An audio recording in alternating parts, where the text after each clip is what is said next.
తెలంగాణ రాష్ట్రంలో వర్గీకరణకు సంబంధించినటువంటి విషయం దానికి సంబంధించినటువంటి విషయంలో ప్రభుత్వం కూడా వడివడిగా అడుగులు వేస్తున్నట్టుగానే కనబడతా ఉంది. ప్రధానంగా షమీం అఖ్తర్కు సంబంధించినటువంటి వన్ మ్యాన్ కమిషన్ ఇచ్చినటువంటి రిపోర్టును ఆల్రెడీ అసెంబ్లీ వేదికగా ముఖ్యమంత్రి అలాగే ప్రభుత్వం ప్రకటించినటువంటి విషయం అందరికీ తెలిసిందే. ఆ తర్వాత కొన్ని పరిణామాలు చోటు చేసుకున్నాయి. కొన్ని వర్గాలకు సంబంధించినటువంటి వాళ్ళు, కొన్ని కులాలకు సంబంధించినటువంటి వాళ్ళు మాకు రిజర్వేషన్ విషయంలో న్యాయం జరగలేదంటూ కొన్ని కులాలు చెప్తా ఉంటే, మరికొన్ని కులాలు మాత్రము మేము ఆయా కేటగిరీలో ఉండము, మమ్మల్ని ఇంకో కేటగిరీలోకి చేయండి అంటూ వారి యొక్క వాదనలు కూడా వినిపిస్తున్నటువంటి సందర్భం. ఇదే సందర్భంలో ముఖ్యమంత్రి రేవంత్ రెడ్డి సైతం వారి ఇరువురిని కూడా పిలుచుకొని మాట్లాడినటువంటి సందర్భాన్ని చూసాము. నిన్నటికి నిన్న ఒక విషయం అయితే వెలుగులోకి వచ్చింది. జీవో ఒకటి కొత్తగా బయటకు వచ్చినటువంటి సందర్భం. వన్ మ్యాన్ కమిషన్ ఎక్స్టెండ్ చేస్తూ ప్రభుత్వం ఉత్తర్వులు జారీ చేసినటువంటి సందర్భాన్ని చూస్తా ఉన్నాం. మనతో పాటుగా మాట్లాడడానికి పెద్దపల్లి మాజీ ఎంపీ, అలాగే ముందు నుంచి కూడా మాకు సంబంధించినటువంటి ముఖ్యంగా నేతగాని వర్గాలకు సంబంధించినటువంటి వారిని విడిగా వేయాలి, మాల సామాజిక వర్గంతో మేము ఉండలేమంటూ గొంతు వినిపిస్తున్నటువంటి వెంకటేష్ నేత మనతో పాటుగా ఉన్నారు. సార్ నమస్తే. ప్రధానంగా మీరు దాదాపుగా ఈ యొక్క రిజర్వేషన్కి సంబంధించినటువంటి విషయంలో ఈ వర్గీకరణకు సంబంధించినటువంటి అంశం వచ్చిన పంచలు కూడా నేత ఖానీలు మేము సపరేట్గా ఉంటామనేటువంటి మాటను చెప్తా ఉన్నారు. మందకృష్ణ మాదిగతో జంటగట్టి మరి తిరుగుతూ ఉన్నారు. ముఖ్యమంత్రిని సైతం కూడా కలిసినటువంటి సందర్భం ఉంది. నిన్న ఒక జీవో మాత్రం పాస్ అయినటువంటి సందర్భం. వన్ మ్యాన్ కమిషన్ని ఎక్స్టెండ్ చేస్తూ ప్రభుత్వం జీవో జారీ చేసింది. దీన్ని ఎట్లా చూడొచ్చు? ముందుగా కాలోజీ టీవీకి కృతజ్ఞతలు. ఈరోజు తెలంగాణ రాష్ట్రంలో ప్రస్తుత రాజకీయాలన్నీ రెండు అంశాల చుట్టూ తిరుగుతూ ఉన్నాయి. ఒకటి ఎస్సీల వర్గీకరణకు సంబంధించినటువంటి అంశం అయితే, రెండవ అంశం బీసీ కులగణనకు సంబంధించినటువంటి అంశం. సరే, బీసీ కులగణనకు సంబంధించిన అంశాన్ని తర్వాత మళ్ళొక ఇంటర్వ్యూలో మనం మాట్లాడుకుందాం. ఈ ఎస్సీ వర్గీకరణకు సంబంధించినటువంటి అంశాన్ని ఒక్కసారి పరిశీలించినట్లయితే, ఇటీవల కాలంలో ఆదరబాదరగా జస్టిస్ షమీం అఖ్తర్ గారు ఏకసభ్య కమిషన్ ఏదైతే ఈ వర్గీకరణకు సంబంధించినటువంటి నోటిఫికేషన్ ద్వారా దాదాపు 8,400 పైచిలకు విజ్ఞప్తులను స్వీకరించి, ఆ వచ్చినటువంటి విజ్ఞప్తులను పరిశీలించి గ్రూప్ 1, గ్రూప్ 2, గ్రూప్ 3 అని 3 విభాగాలుగా విభజించి 59 కులాలను ఒక్కొక్క గ్రూప్లో వేయడం జరిగింది. నేను ఒక పెద్దపల్లి మాజీ పార్లమెంట్ సభ్యుడిగా, సుప్రీంకోర్టు న్యాయవాదిగా, మాజీ గ్రూప్ 1 అధికారిగా కాంగ్రెస్ ప్రభుత్వం ఆమోదించినటువంటి ఈ వర్గీకరణ అంశాలను క్షుణ్ణంగా పరిశీలించడం జరిగింది. నా యొక్క ఉద్దేశం ఏంది, ఒక అంబేద్కర్ సిద్ధాంతాలతో ముందుకెళ్తున్నటువంటి వ్యక్తిగా, సామాజిక న్యాయం అందరికీ జరగాలి అనేటటువంటి నమ్మకంతో పనిచేస్తున్నటువంటి వ్యక్తిగా 59 కులాలలో 59 కులాలకు న్యాయం జరగాలి. మాల సోదరులు శత్రువులు కాదు, నాకు అందరూ మిత్రులే. మాల సోదరులు మిత్రులే, మాదిగ సోదరులు మిత్రులే,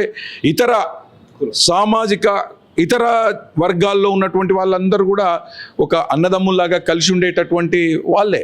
కానీ నేనేమంటున్నాను, ఏ వర్గం యొక్క ప్రయోజనాలు ఇంకొక వర్గానికి వెళ్ళకూడదు. అంటే బలహీనంగా ఉన్నటువంటి వర్గాల ప్రయోజనాలను కాపాడడమే అంబేద్కర్ కలలు కన్నటువంటి సామాజిక న్యాయం. దాని గురించి మాట్లాడుతున్నాను తప్ప మాల సోదరులు వ్యతిరేకులు, మాదిగ సోదరులు మిత్రులు అనేటటువంటి ఉద్దేశం కాదు. మాదిగ సోదరులు మిత్రులే, మాల సోదరులు మిత్రులే. దయచేసి ఇది సమాజంలో ఉన్నటువంటి వాళ్ళు గమనించాలి. రెండవ అంశం, ఈరోజు ఒక నేతకాని బిడ్డగా, నేను ఒక బీజేపీ నాయకుడిగా నేను మాట్లాడడం లేదు, ఒక నేతకాని బిడ్డగా మాట్లాడుతూ ఉన్నాను.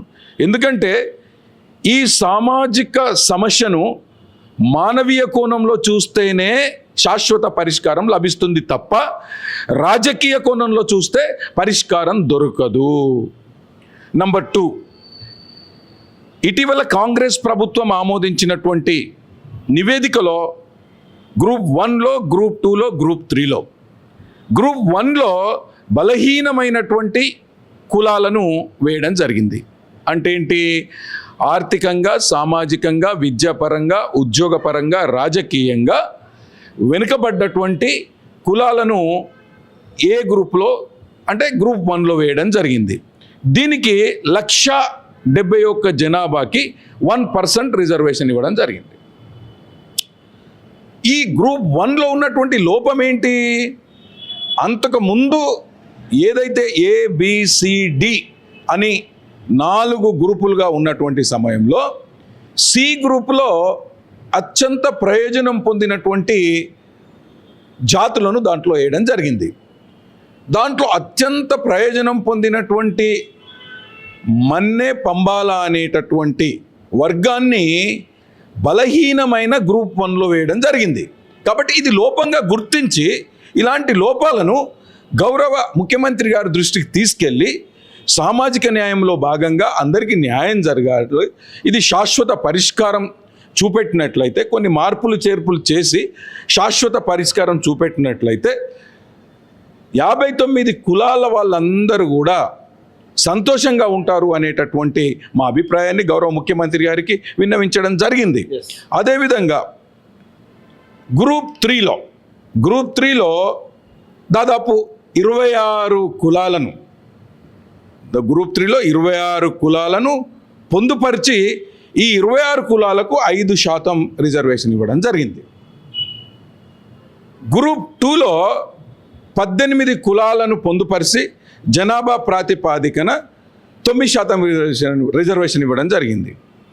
గ్రూప్ 3లో మేమేమంటున్నాము, గ్రూప్ 3లో కూడా ఉన్నటువంటి 26 కులాలలో కొన్ని కులాలు బలహీనంగా ఉన్నాయి, కొన్ని కులాలు బలవంతంగా ఉన్నాయి. అంటే బలవంతంగా what do you mean by it?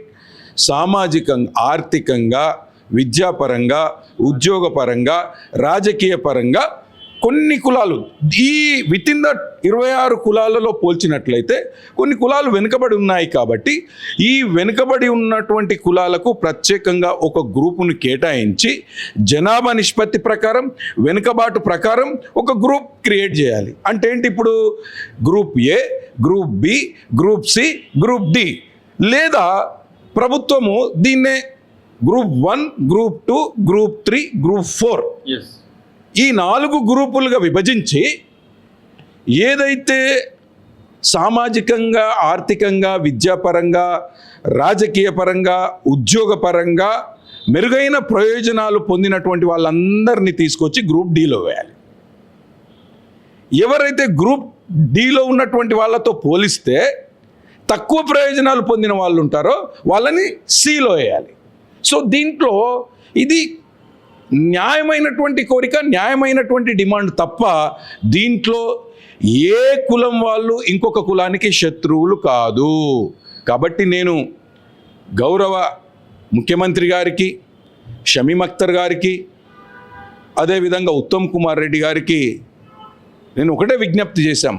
దయచేసి ఈ వర్గీకరణ అంశాన్ని రాజకీయ కోణంలో కాకుండా సామాజిక కోణంలో, మానవతా దృక్పథంతో 59 కులాలకు న్యాయం జరిగేటటువంటి విధంగా జనాభాతో పాటు వెనుకబాటును కూడా పరిగణలోకి తీసుకున్నారు. కాబట్టి మళ్ళొక్కసారి ఈ గ్రూప్ 1, గ్రూప్ 2, గ్రూప్ 3 అనేటటువంటి వర్గీకరణ ఆమోదించినటువంటి వర్గీకరణలో ఏ ఏ వర్గాలకి అన్యాయం జరిగిందో, ఏ ఏ వర్గాలు రానున్నటువంటి కాలంలో అన్యాయానికి గురవుతారో, అవకాశాలకు దూరం అవుతారో ఆ వర్గాలకు న్యాయం చేయాలి అంటే దీంట్లో మార్పులు చేర్పులు జరగాలి.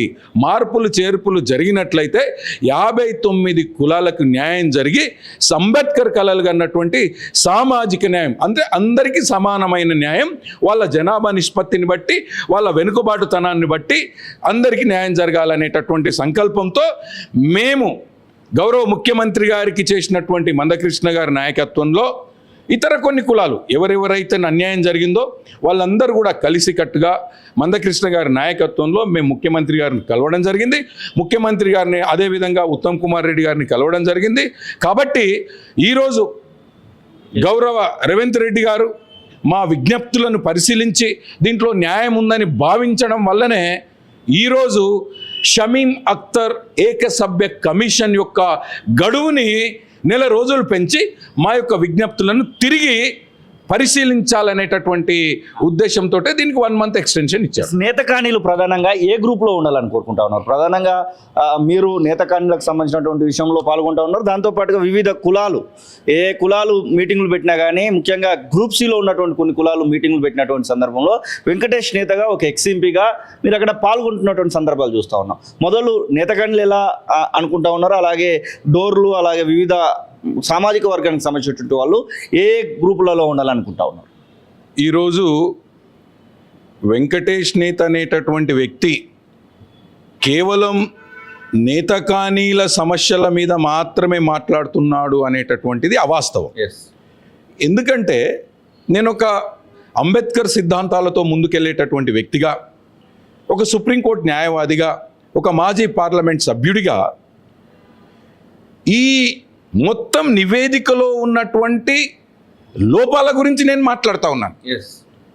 రేపుడు మాల సోదరులు వాళ్లకు ఈ రకంగా మాకు అన్యాయం జరిగింది అంటే మాల సోదరులతో నేను కలిసి పనిచేయడానికి సిద్ధంగా ఉన్నాను. నీకు అన్యాయం ఏ రకంగా జరిగింది, ఈ రకంగా నీకు అన్యాయం జరిగిందంటే, ఎందుకంటే ఎవరి అవకాశాలను ఎవరు తీసుకోవడానికి వీల్లేదు. అంటే నీకు న్యాయంగా, ధర్మంగా, జనాభా ప్రాతిపాదికన వెనుకబాటుతనంగా నీకు రావాల్సినటువంటిది రావట్లేదు అంటే అది అన్యాయం. బట్ నీకు రావాల్సిన దానికంటే ఎక్కువ వస్తుందంటే నువ్వు తిరిగి ఇచ్చేసేయాలి. కాబట్టి అందుకే ఈరోజు మందకృష్ణ గారి నాయకత్వంలో మాదిగ ఉపకులాల గురించే కాకుండా మాలలో ఉన్నటువంటి ఉపకులాల గురించి కూడా నేను మాట్లాడుతూ ఉన్నాను. ఉదాహరణకి ఇవాళ మాలదాసరి వాళ్ళు మీటింగ్ పెట్టుకుంటా ఉన్నారు. వాళ్ళకు జరిగినటువంటి రేపు భవిష్యత్తులో జరగబోయేటటువంటి అన్యాయం జరుగుతుంది అని వాళ్ళు భావించారు కాబట్టి వాళ్ళందరూ ఐకమత్యంతో మందకృష్ణ గారి దగ్గరికి రావడం జరిగింది. మరి మందకృష్ణ గారు ఒక మాదిగ నాయకుడు అయ్యి ఉంటే మాదిగ ఉపకులాలకు 9% రిజర్వేషన్ వచ్చింది. మళ్ళీ అందరి గురించి గొంతు విప్పి ముఖ్యమంత్రి గారి దగ్గరికి వెళ్ళాల్సినటువంటి అవసరం లేదు. కాకపోతే మా ఉద్దేశం వల్ల ఒకటే, 59 కులాలలో ఏ కులానికి అన్యాయం జరిగినా ప్రభుత్వానికి విజ్ఞప్తి రూపంలో తెలియజేస్తాం. అనుకూలంగా స్పందించకపోతే నిరసన వ్యక్తం చేస్తాం. దానికి ఒక ప్రణాళిక ఉంటుంది, మేము సమన్వయం చేసుకొని భవిష్యత్తు కార్యాచరణ మేము తీసుకుంటాం. కాకపోతే దయచేసి సమాజం కూడా గమనించాలి, ఇక్కడ వెంకటేష్ నేత కానీ మందకృష్ణ కానీ ఎలాంటి రాజకీయ కోణంలో ప్రభుత్వాన్ని ప్రశ్నించట్లేదు. నంబర్ 1. నంబర్ 2, మాది 59 కులాలలో అన్ని కులాలకు న్యాయంగా, ధర్మంగా రావాల్సినటువంటి వాటా రావాలి. ఎవరికి రాకపోయినా అది అన్యాయమే. కాబట్టి అందరూ బాగుండాలనేటటువంటి సంకల్పంతో మాల ఉపకులాలలో ఉన్నటువంటి వాళ్ళు ఎవరు మీటింగ్ పెట్టి మాకు అన్యాయం జరిగింది, మాకు మద్దతు ప్రకటించిందంటే మేము వెళ్తున్నాము, వాళ్ళకి సంఘీభావం తెలియజేస్తున్నాము. నంబర్ 3, గ్రూప్ 3లో 26 కులాలు ఉన్నాయి. ఈ 26 కులాలకి 5% రిజర్వేషన్ ఇచ్చినారు. గ్రూప్ 2లో ఏదైతే మాదిగ ఉపకులాలు అనుకున్నటువంటి గ్రూప్ 2లో 4వ అతిపెద్ద జనాభా కలిగినటువంటి బేడ బుడుగ జంగం 1,11,000 పైచిలుకున్నటువంటి దాన్ని గ్రూప్ 2లో నుండి తీసేసి గ్రూప్ 1లో ఒక ప్రత్యేకమైనటువంటి గ్రూప్ని ఏర్పాటు చేశారు. అదేవిధంగా ఈ గ్రూప్ 3లో 26 కులాలు ఏదైతే ఉన్నాయో ఈ 26 కులాలలో అత్యధికంగా మెరుగైన ప్రయోజనాలు పొందినటువంటి కులాలను దయచేసి గుర్తించండి. మేము షమీమ్ అఖ్తర్ గారికి రేపు ఎక్స్టెన్షన్ ఇచ్చారు కాబట్టి మా విజ్ఞప్తి రూపంలో మేము ఇదే అడగబోతున్నాం. ఈ 26 కులాలలో ఏ కులాలైతే అధిక ప్రయోజనాలు పొందినాయో గుర్తించండి. ఏ కులాలైతే బలహీనంగా ఉన్నాయో, మధ్యస్థంగా ఉన్నాయో గుర్తించండి. బలహీనంగా, మధ్యస్థంగా ఉన్నటువంటి కులాలకు సి గ్రూప్లో ఉంచి మెరుగైన ప్రయోజనాలు పొందినటువంటి కులాలను డి గ్రూప్లో ఉంచండి అంటున్నాం. దీంట్లో రాజకీయం ఎక్కడుంది, స్వార్థం ఎక్కడుంది, అన్యాయం ఎక్కడుంది, అధర్మం ఎక్కడుంది? కాబట్టి దయచేసి అందరూ గమనించాలి. ఇది ఈరోజు ఈ దిశగా ప్రభుత్వం చర్యలు తీసుకున్నట్లయితే ఈ సమస్యకు శాశ్వత పరిష్కారం లభించి రేపు రానున్న కాలంలో 59 కులాలన్నీ కలిసికట్టుగా ఐకమత్యంతో కామన్ ఎజెండాతో రేపు హక్కుల కోసం పోరాటం చేసే, హక్కుల కోసం ఉద్యమించి ఇంకా ఉద్యోగ అవకాశాలు కానివ్వండి. ఇప్పుడు 15% ఉన్నటువంటి రిజర్వేషన్ను పెంచమని అడిగేటువంటి ప్రయత్నం ఏమైనా చేయబోతా ఉన్నారా? 15%కే మీరు కట్టుబడి ఉన్నారా? ఎందుకంటే మీ యొక్క జనాభా వచ్చేసి పూర్తి స్థాయిలో 19-20 వరకు కూడా ఉండొచ్చు అనేటువంటి అంచనాలు మనం ప్రధానంగా చూస్తూ ఉన్నాం. కాబట్టి ఎంత మేరకు మీ యొక్క రిజర్వేషన్ పెంచడానికి అడగడానికి అవకాశం కనబడతాం? 100% రేపు రానున్నటువంటి కాలంలో జనాభా ప్రాతిపాదికన రిజర్వేషన్ శాతం కూడా పెంచాలనేటటువంటి డిమాండ్ కూడా వస్తుంది. ప్రభుత్వంగా కూడా దానికి సిద్ధంగా ఉంది. ఎందుకంటే ఈరోజు 2011 జనాభా లెక్కలు తీసుకున్నట్లయితే రిజర్వేషన్ 15%. ప్రస్తుతం ఉన్నటువంటి జనాభాను తీసుకున్నట్లయితే ఆ జనాభా నిష్పత్తి ప్రకారం రిజర్వేషన్ పెరుగుతుంది. అది వివిధ రాష్ట్రాల్లో అమలు కూడా జరుగుతూ ఉంది.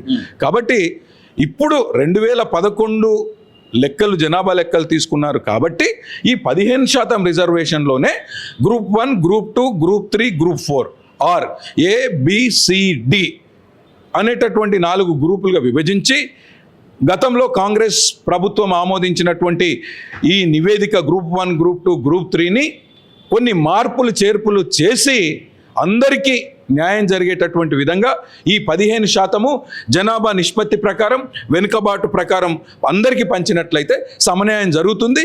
ఈ సమస్యకి శాశ్వత పరిష్కారం దొరుకుతుంది.